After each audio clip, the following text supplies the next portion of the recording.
Il y a quelques minutes, juste derrière moi à 11h16, très précisément, les 107 coureurs du peloton se sont élancés du quai Pouet-d'Avant qui longe la rivière de la Vendée dans le centre-ville fontenaisien. Départ fictif et 3 km 800 pour se mettre en jambes avant de démarrer les choses sérieuses et les 210 km 500 qui séparent les coureurs de la ligne d'arrivée à Saint-Jean-de-Mont. Alors avant cela, ici même ce matin, plusieurs temps se sont déroulés avec tout d'abord la mise en place du village et des différents stands qui longent le quai du Pouet-d'Avant. Juste à côté, place de Verdun, un petit peu plus loin, les 18 formations de ce région Pays de la Loire Tour sont ensuite arrivées au compte-gouttes. Quelques curieux, forcément, sont venus au devant des équipes, du staff et de leurs coureurs, et notamment du côté du team Total Energy qui sera particulièrement scruté sur la course et sur cette première étape 100% vendéenne. Le directeur du sport, Benoît Genozo, faisait le point justement avant le départ. On va dire qu'on est sur nos terres dans la région Pays de la Loire, mais sur une étape 100% vendéenne, forcément c'est une étape qui a pour nous une saveur particulière. Donc voilà, les coureurs, il n'y a pas besoin d'en rajouter beaucoup, ils ont tous beaucoup d'envie.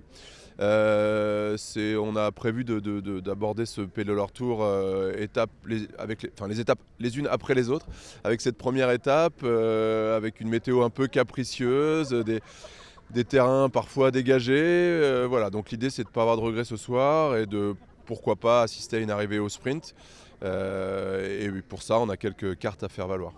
Et puis ensuite, une heure environ avant le départ, les différentes équipes se sont succédées au podium, installées à quelques mètres et déjà en train d'être désinstallées. Environ 200 personnes étaient réunies sous un temps qui s'est montré plus clément qu'en début de matinée avec les grosses averses, éclaircies donc avec ce départ donné à 11h16 d'une étape en ligne qui s'annonce rapide et promise aux sprinteurs. Attention cependant à l'incertitude météo, la pluie et le vent pourraient rebattre les cartes. Les coureurs sont attendus, eux, aux alentours de 16h15, avenue de la Forêt à Saint-Jean-de-Mont pour l'arrivée de cette première étape du région Pays de la Loire Tour.